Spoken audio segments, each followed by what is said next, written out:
उत्पत्ती अध्याय 1. प्रारंभी देवाने आकाश व पृथ्वी ही उत्पन्न केली. तेव्हा पृथ्वी आकारविरहित व शून्य होती. जलनिधीच्या पृष्ठभागावर अंधकार होता आणि देवाचा आत्मा जलावर तळपत राहिला होता. तेव्हा देव बोलला, प्रकाश होवो, आणि प्रकाश झाला. देवाने प्रकाश पाहिला की तो चांगला आहे, आणि देवाने प्रकाश व अंधकार हे वेगवेगळे केले.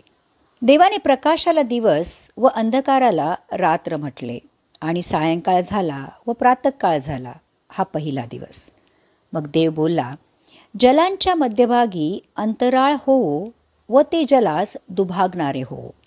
असे देवाने अंतराळ केले, आणि अंतराळाखालच्या व वरच्या जलास दुभागिले, आणि तसे झाले. देवाने अंतराळास आकाश म्हटले, आणि सायंकाळ झाला व प्रातःकाळ झाला हा दुसरा दिवस. मग देव बोलला, आकाशाखाली जलांचा एके स्थळी संचय हो, व कोरडी जमीन दृष्टीस पडो.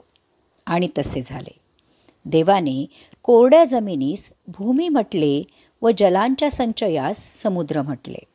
देवाने पाहिले की हे चांगले आहे. तेव्हा देव बोलला, हिरवळ, बीज देणारी वनस्पती आणि आपापल्या परी सबीज फळे देणारी फळझाडे भूमी आपल्यावर उपजवो. आणि तसे झाले. हिरवळ, आपापल्या परी बीज देणारी वनस्पती व आपापल्या परी सबीज फळे देणारी फळझाडे भूमीने उपजवली. देवाने पाहिले की हे चांगले आहे. सायंकाळ झाला व प्रातःकाळ झाला हा तिसरा दिवस. मग देव बोलला, दिवस व रात्र ही भिन्न करण्यासाठी आकाशमंडळात ज्योती होवोत. त्या चिन्हे ऋतू, दिवस व वर्षे दाखवणाऱ्या होत. पृथ्वीला प्रकाश देण्यासाठी आकाशमंडळात त्या दीप होवोत. आणि तसे झाले. देवाने 2 मोठ्या ज्योती केल्या, दिवसावर प्रभुत्व चालवण्यासाठी मोठी ज्योती, आणि रात्रीवर प्रभुत्व चालवण्यासाठी लहान ज्योती, आणि त्याने तारेही केले. पृथ्वीवर प्रकाश पाडावा, दिवस व रात्र यावर प्रभुत्व चालवावे, आणि प्रकाश व अंधकार यास भिन्न करावे, म्हणून देवाने आकाशमंडळात त्या ज्योती ठेविल्या. देवाने पाहिले की हे चांगले आहे.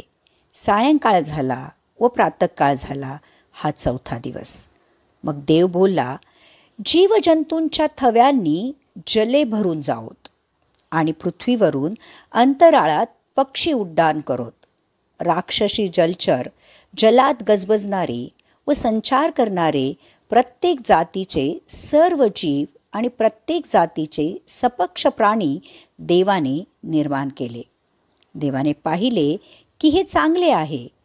देवाने त्यास आशीर्वाद दिला, सफल व्हा, वृद्धी पावा, सागरातील जले व्यापून टाका, आणि पृथ्वीवर पक्षी बहुगुणित होवोत. सायंकाळ झाला व प्रातःकाळ झाला हा 5वा दिवस.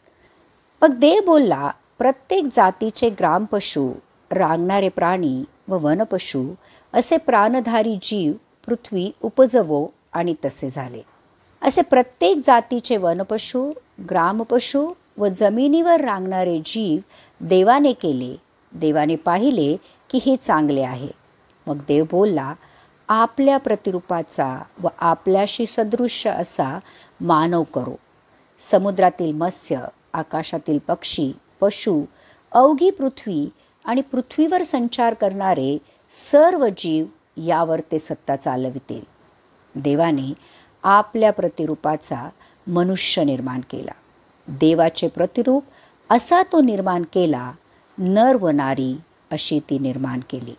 देवाने त्यास आशीर्वाद दिला. देव बोलला, फलद्रूप व्हा, बहुगुणित व्हा, पृथ्वी व्यापून टाका व ती सत्तेत आणा.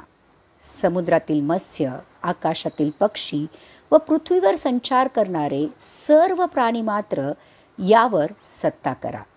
देव बोलला, पहा, अवघ्या भूतलावरील बीज देणारी हरेक वनस्पती व सबीज फळ देणारा प्रत्येक वृक्ष मी तुम्हास देतो.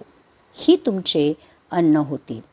त्याचप्रमाणे पृथ्वीवरील सर्व पशु, आकाशातील सर्व पक्षी व पृथ्वीवर संचार करणारे सर्व जीवधारी यास अवघी हिरवळ खाववयास देतो. आणि तसे झाले. आपण निर्माण केलेले सर्व बहुत चांगले आहे असे देवाने पाहिले. सायंकाळ झाला व प्रातःकाळ झाला. हा 6वा दिवस.